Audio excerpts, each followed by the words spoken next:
मैं अपनी ज़िंदगी में थोड़ा-सा बगावती रहा हूँ। बगावती इन द सेंस कि मैं किसी की बात को ऐसे ही मान के नहीं चलता हूँ, बल्कि उसको चेक करता हूँ, उसको आज़माता हूँ। तो उस हिस्से पे मैं ये कहूँगा कि इसमें भी मैंने 2-3 चीज़ों पे ऐसे ही किसी के कहने पे विश्वास नहीं किया है, बल्कि मैंने खुद उस चीज़ को थोड़ा क्रॉस चेक किया है, थोड़ा स्टडी किया है, थोड़ा महसूस किया है और तब जाके मैं अपने नतीजे पे पहुंचा हूँ या मैंने अपनी एक डेफिनेशन बनाई है। मुझे 3 भा पे बात करनी है। भा, 3 भा में एक है भूत, एक है भाग्य और एक है भगवान। तो मैं इन चीज़ों के ऊपर बात करना चाहता हूँ। मैं ना गूगल देखता हूँ, ना मैं किसी को फॉलो करता हूँ, ना मैं कहीं पे रीड करता हूँ। बस खाली अपनी एक कॉमन सेंस में लगाता हूँ, अपनी चीज़ों को कैलकुलेट करता हूँ और तब जाके मैं एक किसी निष्कर्ष पे निकल के उनकी डेफिनेशन बनाता हूँ। तो सबसे पहले आती है बात भूत के ऊपर। चलिए भूत के बारे में बात कर लेते हैं। सबसे पहला पॉइंट आता है कि भूत का कोई आकार नहीं दिखता, यानी कि भूत जो है उसकी कोई तस्वीर नहीं है, उसको हमने किसी ने नहीं देखा है और ना ही उसकी कोई एक कह लीजिए एक ठोस सबूत किसी ने दिया है कि भूत ऐसा होता है, वैसा होता है, ऐसी उसकी शक्ल होती है, ऐसा उसका शरीर होता है या ऐसी उसकी फीचर्स होते हैं। ये आज तक कोई नहीं दे पाया है। तो ये मेरा पॉइंट नंबर 1 है। पॉइंट नंबर 2 है कि भूत जो शब्द है उसकी पैदाइश भूतकाल से हुई है और भूतकाल को मौत के बाद यानी जब कुछ गुजर गया हो उससे बताया जाता है। इसमें इंसान की मौत का उदाहरण भी लिया जाता है, यानी आदमी मरने के बाद भूत। क्योंकि मैं कह चुका हूं कि ये भूतकाल का शब्द जो है उससे भूत शब्द आया है, तो भूतकाल का मतलब जब आदमी जिंदा था और अब वो मर गया है। मरने के बाद वो भूतकाल हो गया है, यानी कि वो भूत हो गया है। तो ये शब्द जो है असलियत में भूतकाल से आया है। भूत का असर दिमागी होता है या शारीरिक, इस पे भी चलो थोड़ा सा दिमाग लगा लेते हैं। भूत का जो असर है वो ज़्यादातर हमारे दिमाग पे होता है, शरीर पे नहीं होता है। यानी कि दिमाग ही शरीर पे काबू करता है, शरीर दिमाग को काबू नहीं करता है। इसलिए दिमाग अगर किसी बात या चीज़ को मान ले या उस चीज़ का आकार, उसके व्यवहार की एक तस्वीर को सोच ले, तो उसको अपने दिमाग में बैठाकर प्रतिक्रिया देना शुरू कर देता है। ऑफ कोर्स अगर आपका दिमाग ये कहता है कि भूत है, तो उसके बहुत सारे रास्ते वो खोल देता है। वो दिखना भी शुरू हो जाता है, वो महसूस होना शुरू हो जाता है, उसकी आवाज़ उसको सुननी शुरू हो जाती है। यानी कि हमारा जो दिमाग है वो एक्सेप्ट करता है कि भूत है, तो वो हमारे दिमाग पे असर है उसका। उसका हमारे शरीर पे कोई असर नहीं है।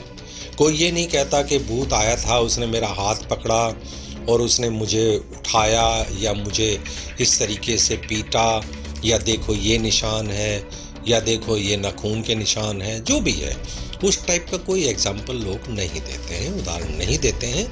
वो सिर्फ एक ही बात कहते हैं कि मुझे ऐसा दिखता है या मुझे ऐसा महसूस होता है। ये सब जो चीज़ें हैं वो दिमाग का काम है, शरीर का काम नहीं है।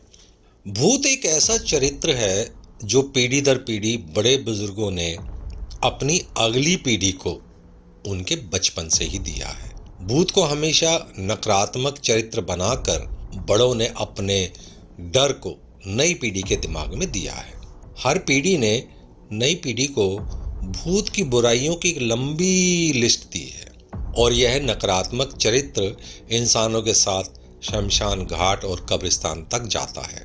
बचपन में जब हम देखते हैं कि माँ है, दादी है या कोई भी हमारा बड़ा बुजुर्ग है, जब हम नहीं सोते हैं तो कहते हैं जल्दी सो जाओ वरना भूत आ जाएगा, ये कर ले वरना भूत आ जाएगा। यानी कि भूत को पॉजिटिव तो दिखाया ही नहीं।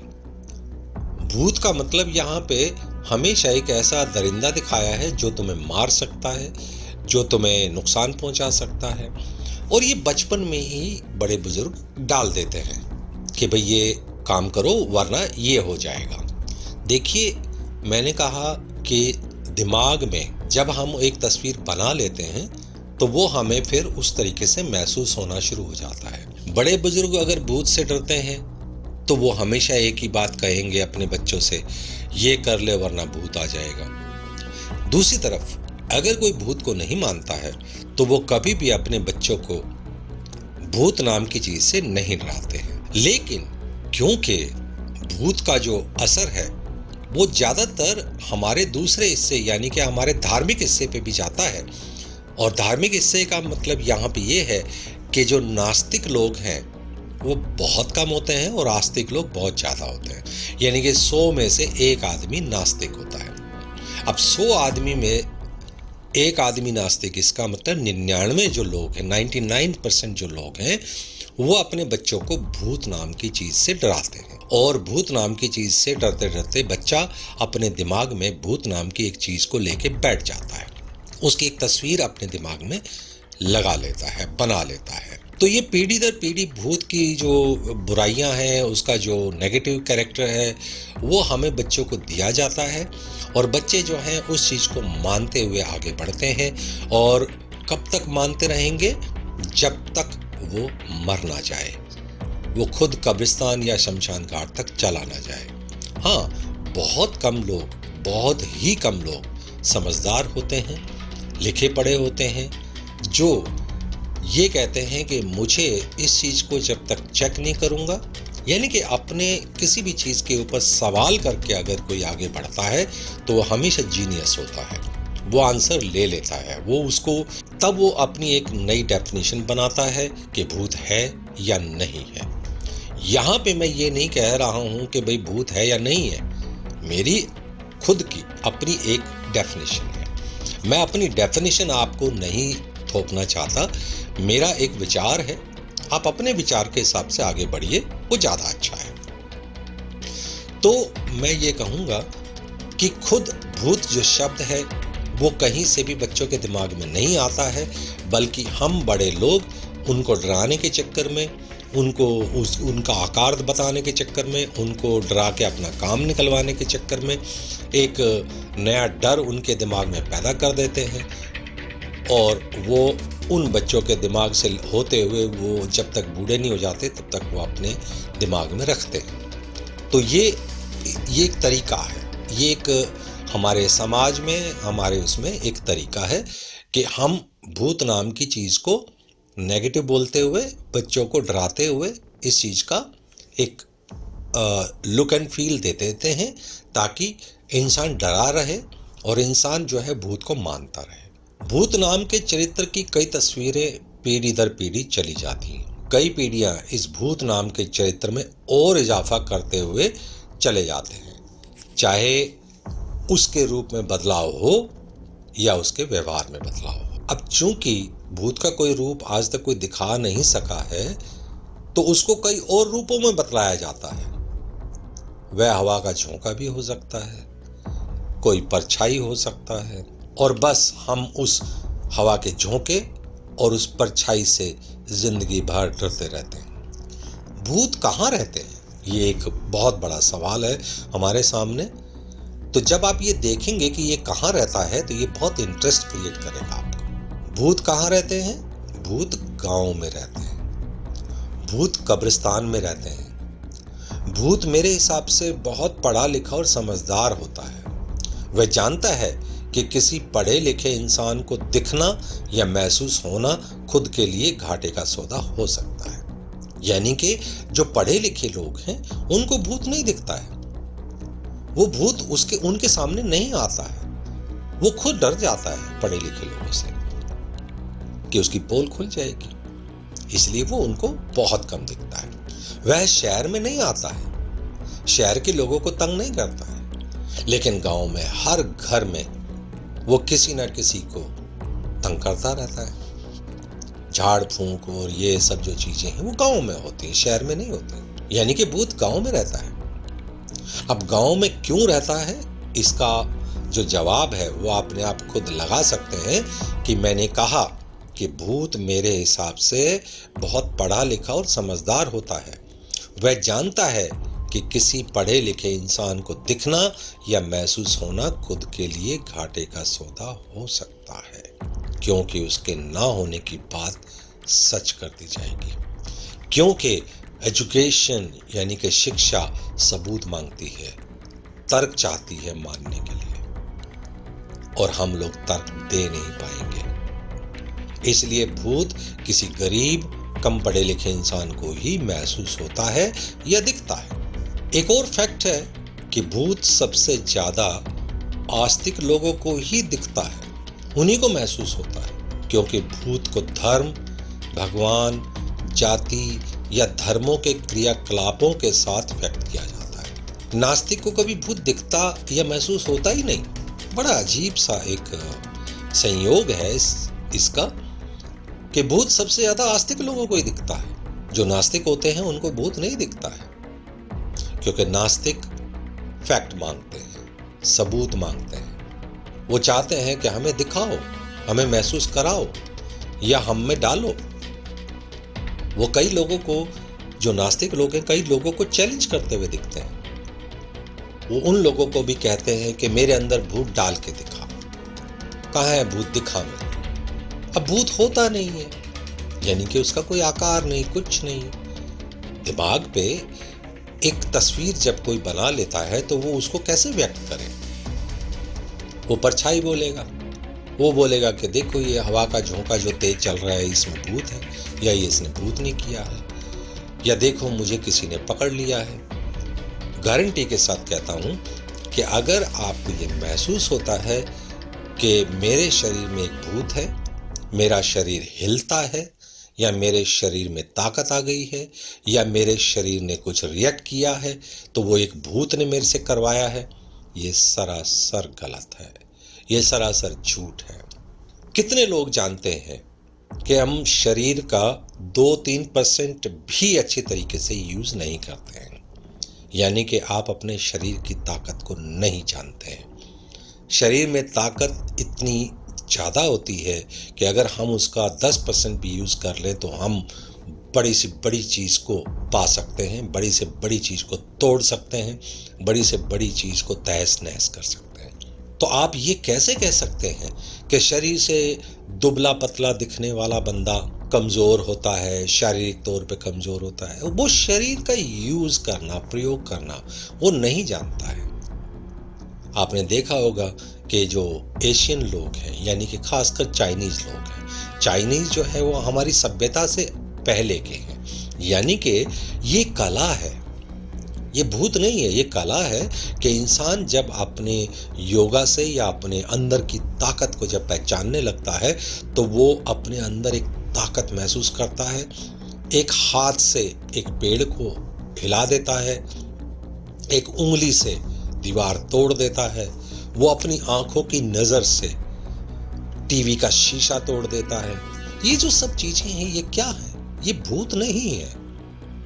यानी कि उस अनहोनी चीज को जो आम आदमी नहीं देखता है, अगर हम उसको ठीक तरीके से नहीं देख पाते हैं तो फिर हम उसको एक भूत भी मान लेते हैं कि इसके अंदर एक भूत आ गया है जिसने इस पेड़ को तोड़ा। मैं ये जानना चाहता हूं कि अगर मान लो मेरा शरीर पतला है और मैंने किसी भी चीज को तोड़ दिया अपनी ताकत से, तो वो ताकत भूत की कैसे हो सकती है? वो शरीर तो मेरे अंदर, अगर मैं पतला हूं, मेरे में ताकत नहीं है, तो मैंने ही तो तोड़ा ना, मेरे शरीर की ताकत ने तो तोड़ा ना, तो मेरे शरीर में ताकत ही नहीं थी। अब आप कहेंगे कि नहीं जी ये तो एक भूत उसके अंदर आ गया है। क्यों भाई? भूत को शरीर ही क्यों चाहिए? और क्यों चाहिए? सबसे बड़ा सवाल ये, उसको क्यों चाहिए? क्या करता है वो आके? क्यों करना चाहता है? इसके पीछे क्या राज है, ये आप सब के लिए छोड़ जाता हूं। हाँ, आप लोग ज्यादातर जो है वो मौत के बाद भटकती आत्मा और पता नहीं क्या क्या ये शक्लें लेके इन सब चीजों के बारे में बात करेंगे, मैं जानता हूँ। आप करते रहिए, कोई बात नहीं। मैं यहाँ भूत की बात कर रहा हूँ, मैं यहाँ किसी आत्मा या किसी एक मरने के बाद स्वर्ग नर्क इन सब चीज़ों के बारे में बात नहीं करना चाहता। करूँगा उस दिन करूँगा जब मैं पूरा अपने तथ्यों पे जब 100% में श्योर हो जाऊंगा तब मैं उनके बारे में भी बात करूंगा। सच होगा सच बोलूंगा, झूठ होगा झूठ बोलूंगा। तो भूत जो है वो अक्सर महसूस होता है उन लोगों को जो आस्तिक होते हैं, जो पूजा पाठ करते हैं, जो भगवान को मानते हैं, जो इन सब चीज़ों पे ध्यान रखते हैं, तो उनको ही भूत दिखता है। अब भूत रहता कहाँ है? चलिए मैं उसको एक दूसरे तरीके से देखता हूँ कि कब्रिस्तान या शमशान घाट को दुनिया में सबसे शांत जगह माना जाता है। मजेदार बात है, बिल्कुल सही कहा आपने कि शमशान घाट और कब्रिस्तान सबसे शांत जगह होती है। दिनों रात दोनों, जिंदगी भर इंसान शांति पाने की लड़ाई लड़ता रहता है और उस शांति को पाने के लिए आखिर इंसान को मरना पड़ता है। लेकिन लोगों ने कब्रिस्तान जैसी शांत जगह को ही सबसे अशांत बना दिया और ये पक्का कर दिया है कि कब्रिस्तान में ही भूत रहते हैं, यानी कि मौत के बाद भी इंसान जिंदा रहता है। मैंने सुना है कि एक रूह शरीर को मौत के बाद कुछ ही देर में छोड़ देती है, जबकि मुर्दे को दफन करने या जलाने के लिए तो 24-24 घंटे भी लग जाते हैं। फिर घर के कब्रिस्तान का एक लंबा सफर भी होता है। मजे की बात यह है कि रूह यानी भूत उस शरीर को दफनाने या जलाने के बाद भी कब्रिस्तान या शमशान घाट में ही शरीर के पीछे पीछे आ जाता है। क्या वो रूह उसके पीछे आ जाती है शरीर के साथ साथ? आप सोचिएगा, 24 घंटे और इतने लंबे सफर तक, यानी कि शमशान घाट तक, और वहां पे वो आके कर भी क्या लेगी? वो आत्मा वहां आई क्यों है? क्या उसको दोबारा शरीर चाहिए? भटकने के लिए क्या शमशान घाट ही पड़ा है उसके लिए? क्या वो घरों में नहीं रह सकती? क्या कहीं और नहीं रह सकती? मैं अभी खाली कब्रिस्तान की बात कर रहा हूँ, अभी मैं दूसरी जगहों पे आऊंगा। अभी मैं सिर्फ कब्रिस्तान के बारे में ही बात कर रहा हूँ, यानी कि कब्रिस्तान को अशांत स्थान बनाने की बात कर रहा हूँ मैं अभी। लोग कहते हैं कब्रिस्तान में ही भूत रहते हैं, उस मुद्दे पे मैं बात कर रहा हूँ। कब्रिस्तान में मुर्दे कहाँ से आएंगे? कब्रिस्तान में आत्मा कहाँ से आएगी?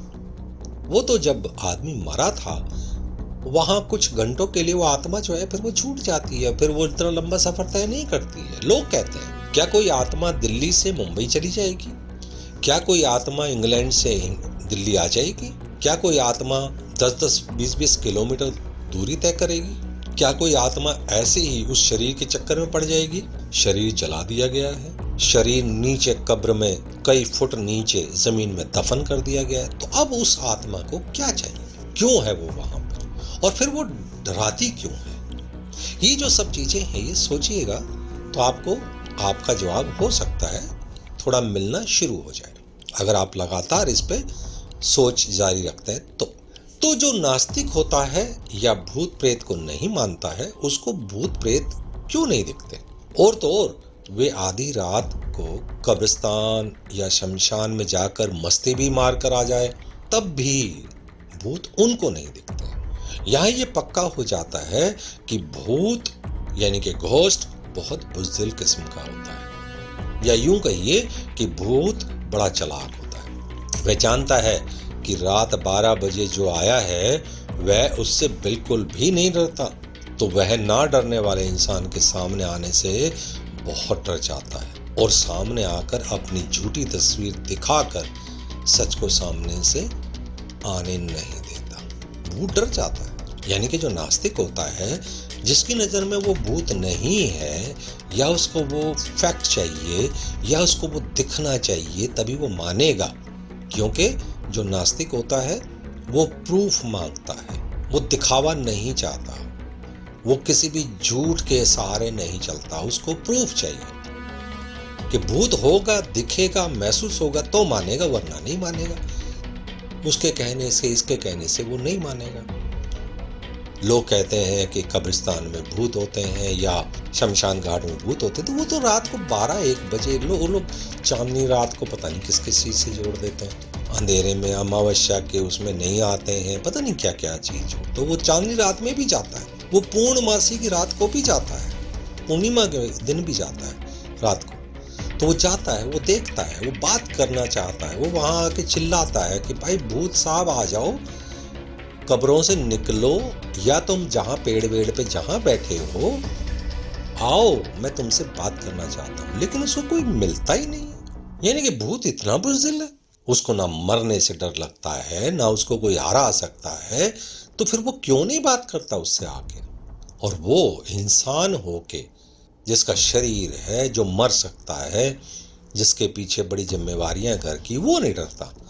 वो घुस जाता है कब्रिस्तान में और चला जाता है, वहाँ चिल्ला के उसको बुलाता है भूत को, लेकिन वो नहीं आता, उससे मिलता नहीं है। बातचीत करना चाहता है वो कि भाई अपने एहसास को दिलाओ, अपने एहसास को महसूस कराओ, तो मैं मानना शुरू करूं इस चीज़ को, फैक्ट तो हो कम से कम। लेकिन उसको आज तक भूत नहीं दिखा, आज तक भूत उसके सामने नहीं आया। यानी कि भूत बुज़दिल है। भूत प्रेतों ने एक खास तबके के रोजगार में भी बहुत इजाफा किया है। जो रोजगार है वो लोगों को दिया है। इंसान ने जानबूझकर भूत नाम का कभी ना दिखने वाला जीव पैदा किया है, फिर उसको बहुत बुरा बताया और इंसानों को बहुत दुख देता है ये कह दिया, और फिर उसी भूत से इंसान को बचाने का दावा भी करने लगा, और भूत को दूर भगाने का एक धंधा इंसानों के एक तबके में पैदा कर दिया। तो क्या भूत है? भूत एक बिना आकार की चीज होती है, लेकिन एक तबके ने बीड़ा उठाया हुआ है कि उस हर चीज का आकार डिजाइन करता है, जिनका कोई आकार आज तक ना तो कोई देख पाया और ना ही कोई दिखा पाया। और वह तबका है फिल्म इंडस्ट्री। फिल्म वाले बहुत सृजनात्मक होते हैं, बड़े क्रिएटिव होते हैं। उन्होंने भूत के साथ भगवान का आकार भी बनाकर दुनिया के मासूम लोगों को दिखा दिया और उनको मजबूर कर दिया कि ये अनदेखी चीजें अनदेखी नहीं बल्कि इस आकार की हैं और ऐसे व्यवहार करने वाली होती हैं, और मासूम लोगों ने उसे मान भी लिया। भूत को एक पारदर्शी और जब दिखेगा तो बहुत डरावना और हमेशा इंसान के लिए नुकसानदायक ही दिखाया है। फिल्म वालों का बनाया और अदृश्य रहने वाला भगवान भी इंसान के साथ बात करता हुआ, भावनाओं में बहता हुआ दिखता है। बहुत अजीब सी बात है ये। और इसी तरह ही भूत भी इंसान के साथ हमेशा दुश्मनी निकालता दिखता है। क्या यह इंसान ने अपने खुद के अंदर एक ऐसा डर पैदा कर लिया जो इंसान की समझ में नहीं आया, और बस उसको एक नाम दे दिया कि भूत होता है। अब खुद सोचिएगा, क्या भूत होता है? अब मैं अपने विचारों की बात करूं, अपनी सोच की बात करूं, तो मैं उन लोगों में से हूं जो बगैर फैक्ट के, बगैर सबूत के बात नहीं करता, या खुद करके उस चीज के बारे में अपनी परिभाषा ही बनाता है। किसी के कहने ना कहने से मुझे कोई फर्क नहीं पड़ता। मैं भी बहुत जगह पे भूत को ढूंढता हुआ महसूस हुआ। मैं भी कई जगह गया, कई लोगों से मिला, लेकिन मेरी मुलाकात इस भूत नाम की चीज से नहीं हुई। देखते हैं, अभी तो उम्र पड़ी है, मौत तक देखते हैं कि भूत से मुलाकात होती या नहीं होती है। जिस दिन मिल गया उस दिन उससे एक ही बात कहूंगा कि भाई अपना रूप अच्छा कर ले। तुझे बहुत सारे लोग जो हैं देखना चाहते हैं लेकिन डरते हैं, क्योंकि तुम हमेशा इंसान का बुरा करते हो। तुम अच्छा करो, इंसानों के काम आओ। लेकिन क्या करूं ना, देखता हूं, मिलता है तो अगले किसी वीडियो तक के लिए नमस्कार।